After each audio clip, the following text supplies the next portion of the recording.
She was a black woman who refused to shrink, and that refusal was the spark that would ignite everything that followed Layla. Sterling felt the heat of the afternoon pressing against her skin as she stepped out of the Pinnacle's glass entryway, her white blouse catching the light like a challenge to anyone who dared question whether she belonged.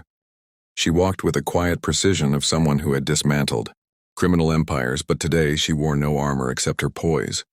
The scent of jasmine was broken by cheap tobacco, and there he stood, Officer Mark Jensen, leaning against a squad car illegally parked across the fire lane, his smirk carved into arrogance. He flicked his cigarette onto the walkway without a glance. Layla halted, her voice slicing through the lazy silence. As she told him to pick it up, Jensen turned, irritation sharpening into hostility. As his gaze raked over her, he didn't see a federal prosecutor. He saw only a black woman he believed he could intimidate. When she reminded him he was littering and blocking emergency access, he stepped toward her, mocking her presence, demanding ID, puffing himself up on power he hadn't earned. She held her ground, insisting he followed the law he was sworn to uphold. His temper ruptured. Without warning, his fist crashed into her cheekbone, the blow violent enough to drop her to the pavement, blood blooming across her blouse.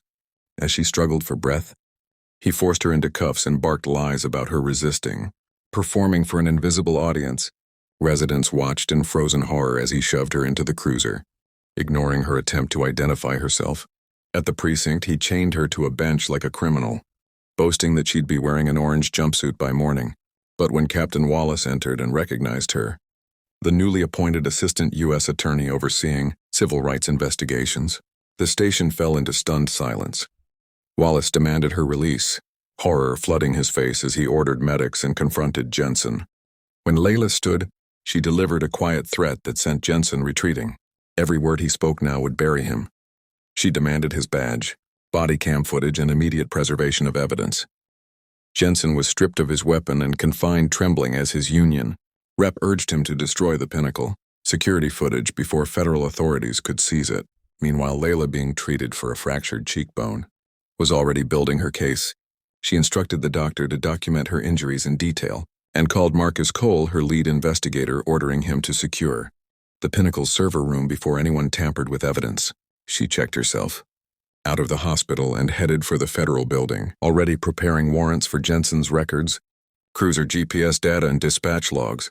She moved through the corridors with a stiffness that betrayed the pain still radiating from a fractured cheekbone, but her mind was already 10 steps ahead.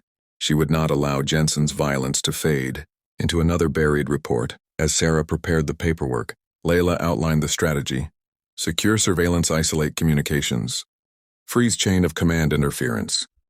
Every detail mattered. Marcus soon called in, breath-clipped, reporting he had reached the Pinnacle security office just as a retired officer on contract tried to access the camera system. Marcus detained him and secured the drives, notifying federal oversight. Layla felt a cold surge of satisfaction, not triumph. Evidence was oxygen, and now Jensen could not choke it out. But she knew the blue wall would not collapse quietly. Officers who had ignored her bleeding face at booking would now scramble to rewrite their roles, crafting statements that aligned with Jensen's fabricated assault narrative. She anticipated every tactic. Claim she had threatened him, assertion she matches force, suggestion she was erratic or intoxicated. None of it would stand. Not against video, capturing the moment Jensen's fist connected with her face. Back at the precinct, Jensen sat sweating as whispers spread. Officers avoided his gaze. Wallace locked himself in his office, bracing for federal scrutiny. Layla, meanwhile, kept working. She contacted Internal Affairs, then drafted an emergency request to transfer jurisdiction to the DOJ, preventing local interference. Her injury throbbed with every heartbeat, but pain only sharpened her resolve. She was not writing a report, she was lighting a fuse. The fallout would reach far beyond Jensen. It would expose the rot that allowed him to believe he could strike a black woman on a sidewalk and bury the truth. And although the story had not yet reached the courtroom, every step signaled that the reckoning ahead would be far larger than one officer's rage. She understood that unfinished justice was still justice in motion, and this motion would soon grow fully impossible. To stop Layla moves through the escalating conflict with steady resolve as Sarah warns her that the police union, desperate to shield Jensen, has hired Arthur Pinbrook and plans to weaponize racist stereotypes against her, but Layla refuses to be intimidated, knowing that every dishonest tactic they use will eventually collapse under the weight of real evidence, especially once Jinx uncovers the supposedly deleted security footage showing Jensen's unprovoked attack.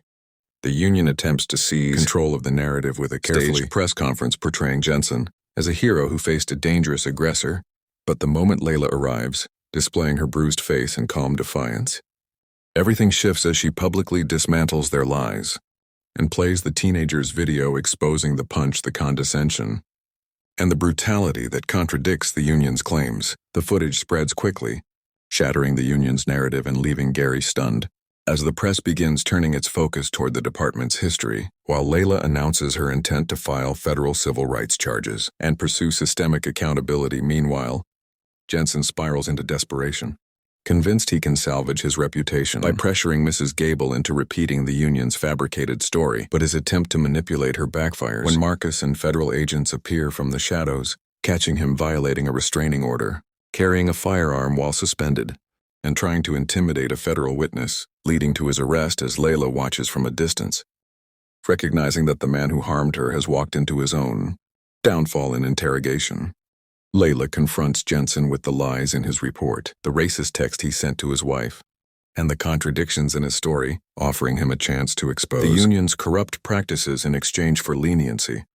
But he refuses, clinging to illusions of loyalty and impunity, unaware that Jinx has discovered an unexpected piece of evidence, a Bluetooth earpiece that recorded him using a racial slur before he approached Layla, proving premeditation and intent armed with that audio.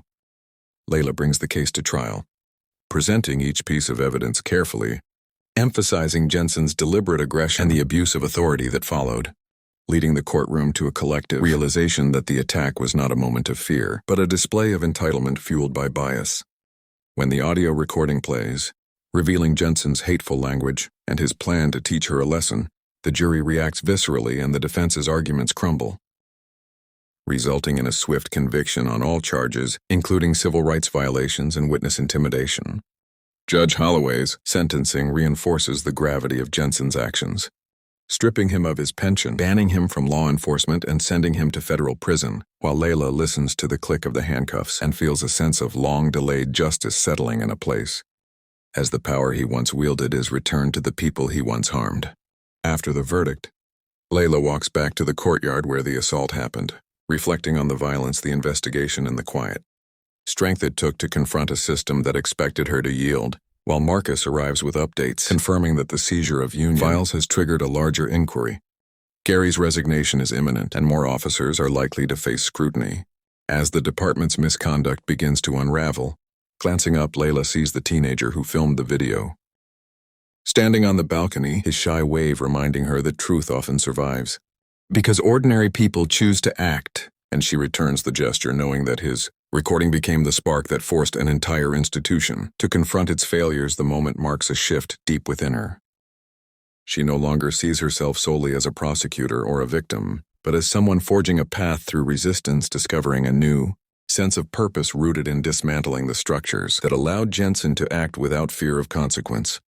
Though the case is ended, the story remains unfinished. As Layla senses the broader system reacting to its first fracture and prepares herself for the battle still ahead, understanding that this victory is only the beginning of a larger reckoning that will demand even more courage, strategy, and endurance. As she continues to push toward a more just future, she walks forward ready to challenge every barrier that once seemed immovable before her with resolve.